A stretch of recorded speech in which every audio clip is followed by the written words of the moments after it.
Hello नमस्कार friends. आज फिर आपके लिए निबंध लेकर के आया हूँ। निबंध की उपयोगिता यूपीएससी में पहले ही बता दिया हूँ, ये कितना उपयोगी है नंबर के हिसाब से भी और सीखने के हिसाब से भी। मुझे लगता है आपको निबंध की प्रयास शुरू से ही करनी चाहिए जब आप यूपीएससी की तैयारी करते हैं। प्राय लोग बाद में लिखने की प्रयास करते हैं कि भी इसमें मैटर की कमी है। कितने लोग तो एग्जामिनेशन हॉल में ही पहले जाकर निबंध लिखते हैं, तो उनको काफी खमियाजा भुगतना पड़ता है, नंबर अच्छे नहीं मिल पाते हैं। वो अगले प्रयास में फिर अच्छे नंबर पाते हैं। तो शुरू से निबंध लिखने का फायदा यह है कि हमें शुरू से ही विचार व्यापक होंगे, लिखने की आदत पड़ेगी, जो कि यूपीएससी की सबसे पहली प्राथमिकता है। हम अपने विचारों को व्यक्त कर पाएंगे तो एग्जामिनी तक वही विषय जाती है जो आप लिखते हैं। तो मुझे लगता है कि निबंध सप्ताह में आपको एक लिखनी चाहिए और ये प्रयास जारी रखना चाहिए आपको। तो आज मैं एक नया निबंध लेके आया हूं, न्याय का विचार अपने आदर्शों की विकृत छाया मात्र है। तो ये देख पा रहा हूं कि ये पूछे हुए निबंध हैं। एक मिनट,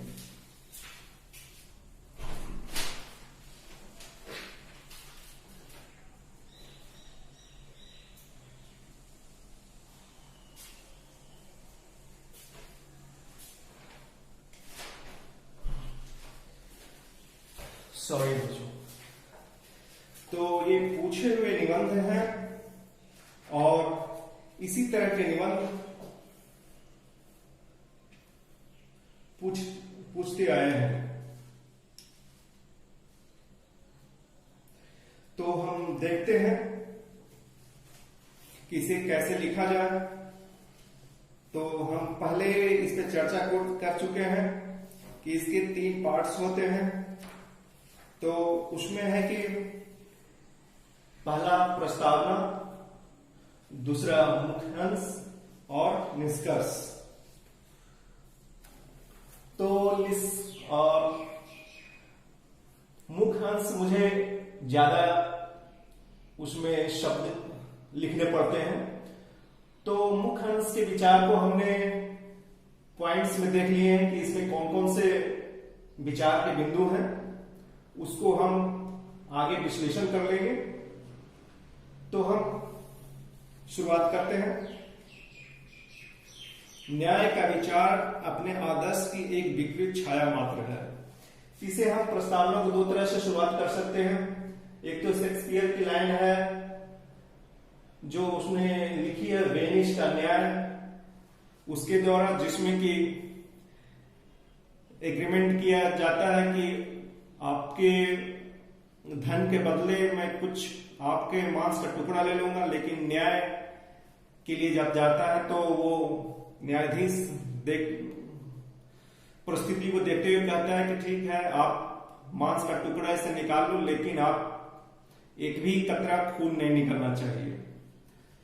तो इस तरह न्याय का विचार है। तो हमने एक दूसरा कहानी के रूप में लिया है जो इस प्रकार है। राजा का दरबार लगा था, रोजाना की तरह फरियादों की कतारें न्याय की चाह में अपनी बारी की प्रतीक्षा कर रही थी। तभी अचानक 2 महिलाएं रोते पीटते सभागार में प्रवेश किया। एक महिला के हाथ में एक रोता हुआ बच्चा। दोनों महिला ने न्याय की दुहाई देते हुए राजा से गुहार लगाई कि यह बच्चा उसका है और उसे सौंप दिया जाए। न्याय प्रिय राजा चौंका। डीएनए टेस्ट की आधुनिक व्यवस्था नहीं थी। दोनों महिलाओं के हंगामे को देखकर राजा ने गुस्से से कहा, यह बच्चा तुम दोनों में से किसी को नहीं मिलेगा। इसके तलवार से 2 टुकड़े कर दिए जाएं, झगड़े खत्म हो जाएंगे। यह सुनकर जहां एक महिला शांत रही, वही दूसरी महिला रोते हुए राजा से कहा, चाहे आप मेरा बेटा दूसरी महिला को दे दीजिए, पर इसे मत मारिए। मामला साफ था। राजा ने तत्काल परिस्थिति को भांपते हुए अपना निर्णय सुनाया और बच्चे को सलामती चाहने वाली महिला को माता घोषित कर दिया। तो इस प्रकार राजा ने न्याय दिया। तो एक कहानी के माध्यम से हम अपने प्रस्तावना को रखते हैं, उसको फिर आगे विचार बढ़ाते हैं मुख्य अंश में। तो मुख्य अंश में हमने 4-5 बिंदु बनाए हैं जो इस प्रकार हैं।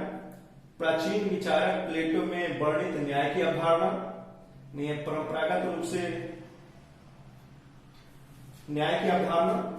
हमारे भारतीय संविधान में वर्णित न्याय की व्यापक अवधारणा क्या है, संविधान के प्रस्तावना में वर्णित न्याय क्या है, और हमारे धर्मों में ईसाई और मुस्लिम धर्म में वर्णित कयामत के दिन में भी न्याय की अवधारणा क्या है।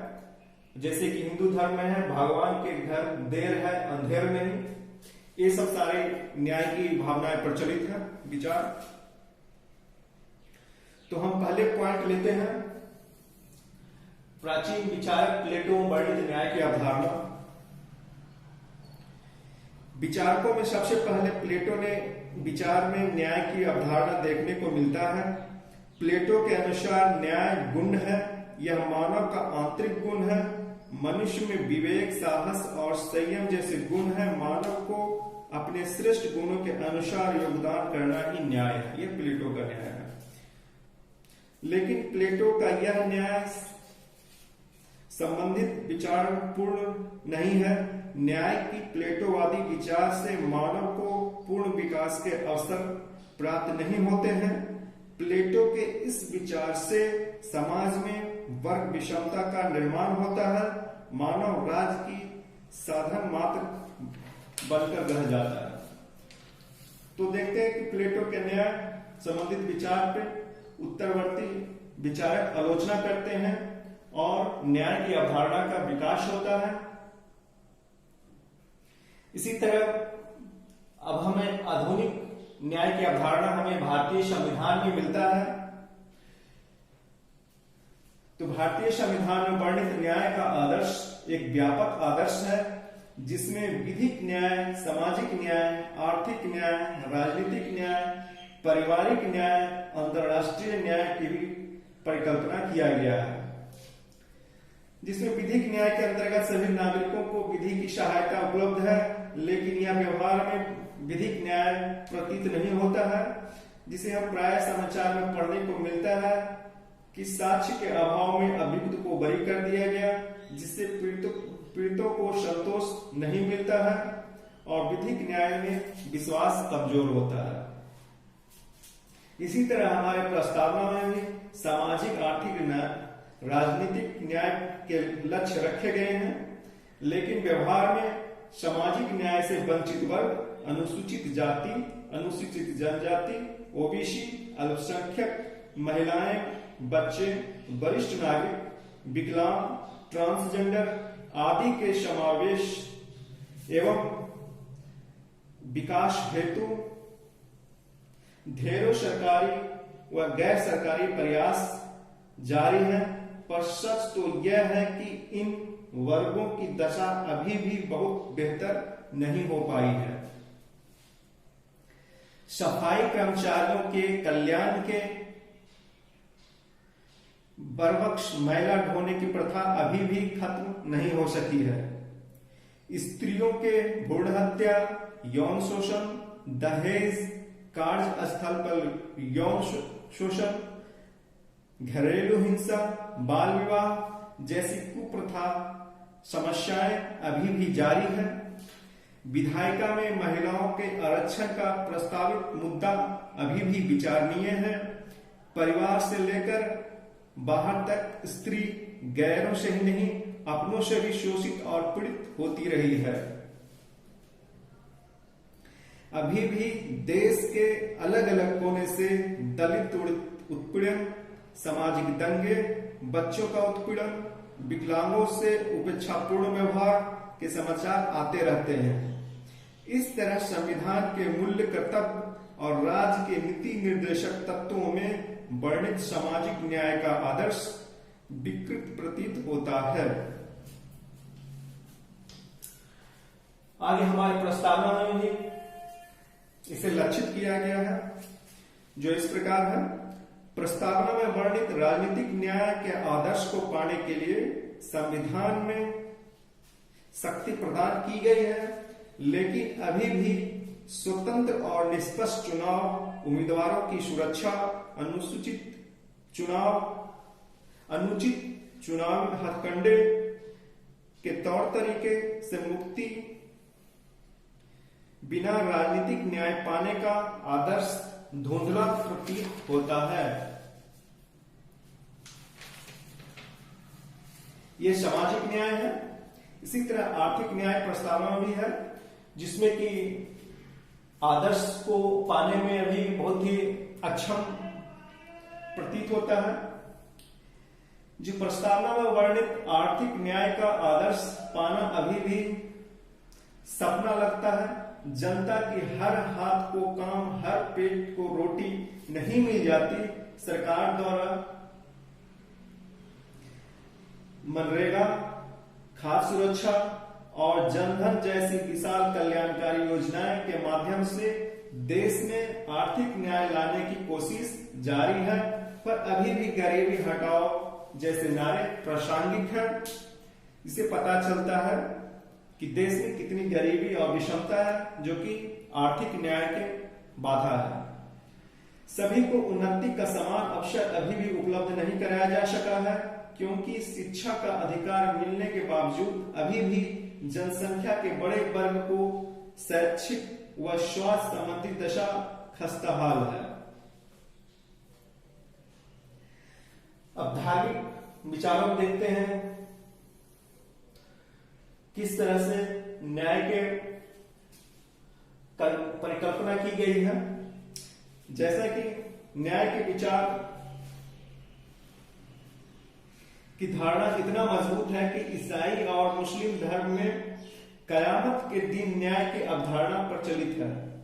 शायद इस लोक में न्याय को मिलता नहीं देख न्याय से भरोसा कायम रखने के लिए पारलौकिक न्याय की अवधारणा बना लिए गए हैं, जिससे पता चलता है कि सभी को इस लोक में न्याय के आदर्श की प्राप्ति नहीं हो पा रही है। इसी प्रकार हिंदू धर्म में प्रचलित अवधारणा भगवान के घर देर है अंधेर नहीं, इससे आम लोग में न्याय के प्रति अगाध आस्था का पता चलता है। मानव द्वारा अन्याय का फल इसी जीवन में भूख, बीमारी, अकाल मृत्यु से लोगों को मिलती है, लेकिन ये समाज में शांति व्यवस्था कायम रखने के लिए पर्याप्त है। हकीकत में न्याय के आदर्श से ये काफी दूर है। अब निष्कर्ष पे आते हैं। निष्कर्ष में हम अपने सारे विचार बिंदु को समेटने की कोशिश करेंगे और प्रस्तावना से सामंजस्य बैठाने की कोशिश करेंगे। जैसा कि निबंध की उपयोगिता है, निबंध की मौलिकता है, हम जान चुके हैं कि निबंध में मौलिकता सबसे अधिक प्रस्तावना और निष्कर्ष में दिखती है, जिससे कि एग्जाम में नंबर पढ़कर देते हैं।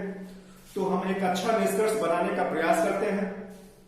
न्याय की अवधारणा लोगों की गहरी आस्था एवं विश्वास है। यह सभ्यता के शुरुआत से ही किसी न किसी रूप में प्रचलित रही है तथा न्याय की अवधारणा का विकास समय समय पर होते रहे हैं। लोगों को न्याय मिले, इसके लिए हम ऊंचे ऊंचे आदर्श रखे हैं, लेकिन विभिन्न कारणों से उसे प्राप्त करने में बाधा मिलती रही है। लेकिन सभ्यता के उच्चतम लक्ष्य को पाने के लिए, सुख शांति के लिए न्याय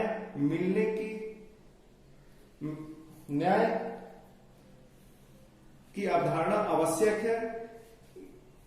इसके लिए जरूरी है न्याय मिलना आवश्यक है, न्याय होते हुए प्रतीत होना चाहिए। अर्थात सिर्फ विधि शास्त्र के अनुसार न्याय न हो, बल्कि परिस्थिति की संवेदनशीलता, पीड़ित पक्ष की भावना, अभियुक्त व मनोविज्ञान और सामाजिक मान्यताओं के आदर्श के अनुसार भी न्याय प्राप्त हो, जिससे अपने आदर्श न्याय को प्राप्त कर सके। ठीक है बच्चों, ये हमने न्याय के विचार पे अपने आदर्श के विपरीत छाया निबंध को देखा। आप भी अपने ढंग पर इसे प्रयास कीजिए, तभी आप लाभान्वित हो पाएंगे, नहीं तो विशेष फायदा नहीं मिल पाएगा। तो हमने इसकी उपयोगिता बता दिया है। ठीक है, धन्यवाद बच्चों।